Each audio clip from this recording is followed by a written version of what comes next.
I was living in Japan at the time, and I bought this like $20 ukulele, and I thought like, oh, I bet I can make them back in one night. So I learned 3 songs, and I went to the next city, and I did my 3 songs for a couple hours. I made like...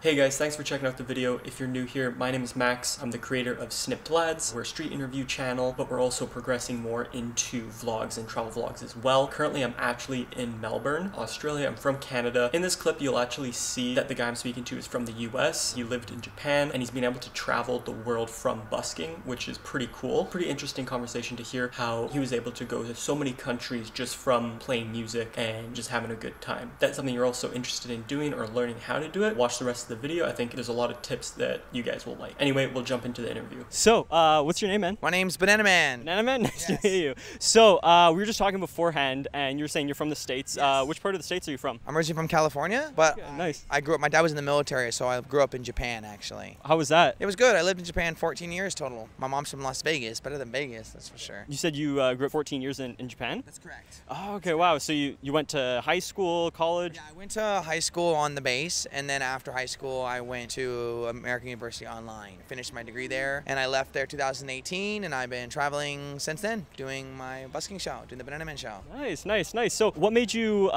decide to go into like busking and, travel and all that type of stuff? Was there like a pivotal moment in your life that you said like, I don't want to do the 9 to 5, my own ambitions to go off and just travel and see the world? Or how did that sort of start? Yeah, what happened was I was living in Japan at the time, and I bought this like $20 ukulele. I'd already done some karaoke, and I thought like, oh, I got the $20 ukulele. I was like, I bet I can make them back in one night. So I learned 3 songs, and I went to the next city, and I did it. I did my 3 songs for a couple hours. I made like $100, and I was addicted ever since. So that was like 6 years ago, 6-7 years ago. Okay, wow. So what places have you traveled to so far? So many, man. Like, okay, so I performed, just performing, I performed in Japan, Thailand, Hong Kong, Malaysia, Korea, Israel, Germany, Spain, Portugal, France, Scotland, Ireland, Denmark, Canada, USA. Holy shit. Those are just performed. I traveled to other places but not performed. Those are just where I performed the last 5 or 6 years. Holy shit. Holy crap. That's like a question I find like the younger generation is like, how are you able to travel and how can you sort of fund that? Did you have previous plans before busking to, figure out a way to do that? Or you did that one night, you made $100 and you're just like, okay,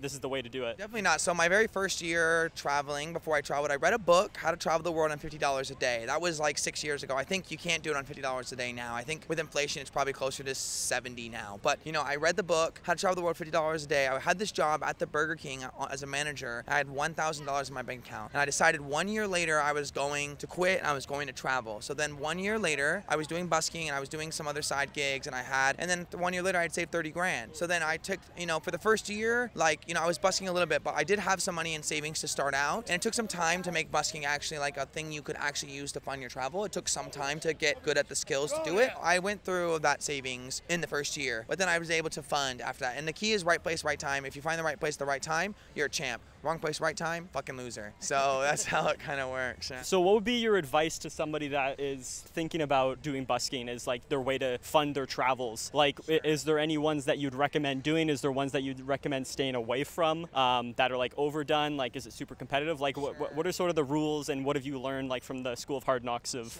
busking around the world? Well, the thing about busking is this. Number one thing you have to remember is skill is not the thing that people like. It's not about skill. It's not about how much skill that you have. It's about the audience having a connection with you as a person and for them enjoying the experience. So the skill is actually irrelevant. So that's the first thing you have to remember. Other thing is remember is you have to like a character that you want to portray. And you have to like the thing that you want to do. So, but you can do anything. I mean, there are no rules on the streets. You can do whatever, and you can do whatever works. So what I recommend is if you want to do it, if you say, most people start off instrumentalist, play an instrument, go do it, go try, and then just keep doing it. I've done thousands of shows at this point, thousands and thousands and thousands, and each one of those shows has made me a little bit better, a little bit better, a little bit better. So that now when I do the show, I have thousands of shows behind me, so when I'm doing this show, it looks like it's this show once, but it's actually, been done 3,000, 4,000 times. So if you want to get into it, I say you just got to start doing it. Rule number 1, never be afraid. Rule number 2 is nobody's actually watching you, and you got to get over that. And once you get over that, it's all good. Awesome.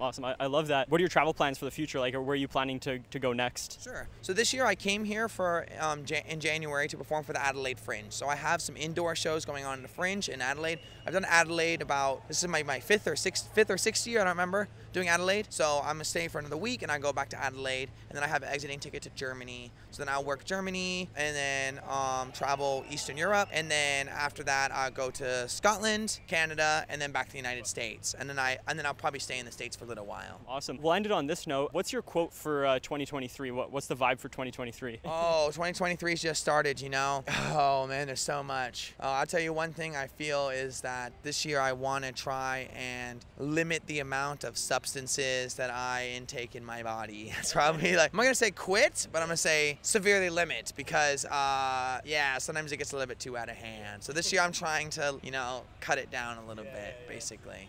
I'd say that. That's my goal for 2023.